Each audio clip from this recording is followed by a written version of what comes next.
Speaker Nancy Pelosi declining to comment on the reported trip to Taiwan next month. She was supposed to travel there, but the CCP is warning her not to.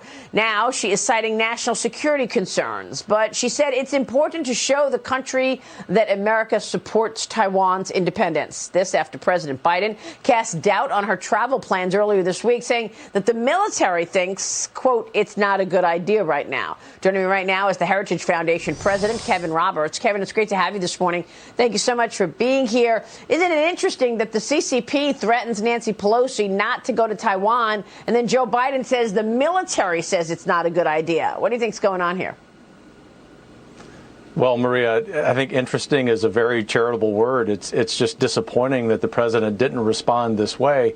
He needed to say, thank you, Speaker Pelosi, for your willingness to go do this. I mean, the fact that Nancy Pelosi gets that we need to be more vocal in supporting Taiwan tells you how true that is. But President Biden, this is the point, Maria, needed to go himself. The president of the United States should have responded to that threat from the CCP, our arch rival, if not our enemy, and go himself. That's the kind of leadership, the kind of assertiveness that the Chinese Communist Party would understand. And unfortunately, it's not a surprise that President Biden has responded with his typical weakness. Yeah, I know. But I mean, this is a big issue here. You've got the CCP making a warning to the Speaker of the House. Don't travel to Taiwan. And you've got a sitting president pretty much going along with that. Should we be allowing the CCP to dictate where the Speaker of the House travels? Of course not. The ideal scenario would be an entire entourage of American leaders going, right? And I think it's important to read between the lines here, Maria, as I'm sure you have done. And that is, in the last several weeks, the CCP has initiated military incidents with the armed forces, the air forces of a few countries, including ours. This timing is no coincidence. I think Americans underestimate the Chinese at our peril. And therefore, to your point, this it necessitates a very strong response by the president, and also to make sure that whether it's this month or next year or 5 years from now, the Chinese know we're not going to take orders from them about any American elected official, whether it's the president or the Speaker of the House, heading to Taiwan. Yeah, I just think this is such an important and big issue here that if Pelosi and Biden take the CCP's warning and just change plans, that is a big deal. And we see all of these moves from President Biden to go soft on China, canceling the China initiative, considering lifting the tariffs, despite the fact that nothing has changed in terms of the intellectual property theft and bad behavior from the Chinese Communist Party. But I want to get your take on the Senate advancing legislation designed to boost the U.S. chip industry to better compete with China. The bill would provide about, $52 billion in subsidies to encourage more semiconductor manufacturing in the United States, Kevin. Republican lawmakers are split on the CHIPS package. You say it's a bad deal. Tell us why. It's an awful deal, and Republican lawmakers shouldn't be split. They should be opposed to it. Look, this bill was bad enough when it got to the Senate. It was $72 billion. Before Chuck Schumer increased it to $250 billion.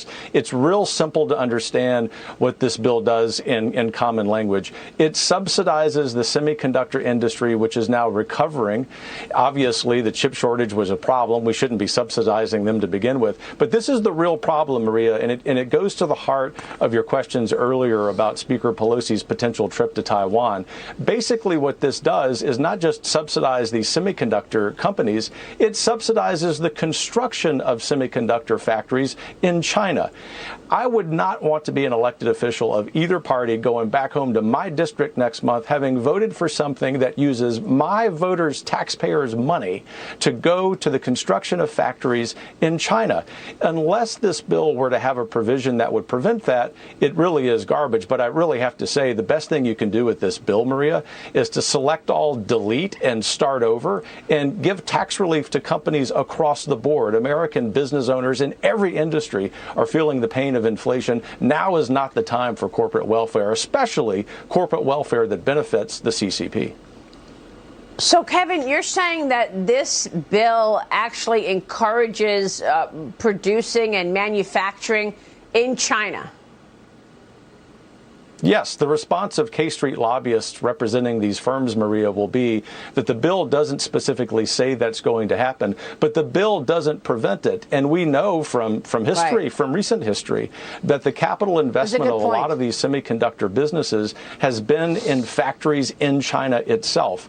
The United States Congress should not be passing this legislation. If they want to address the threat from the CCP, they need to outlaw the investment of American semiconductor companies in that country. Why? Because semiconductors obviously are very important. They're vital to our national defense, among other things. Until and unless legislation does that, it really does need to be opposed.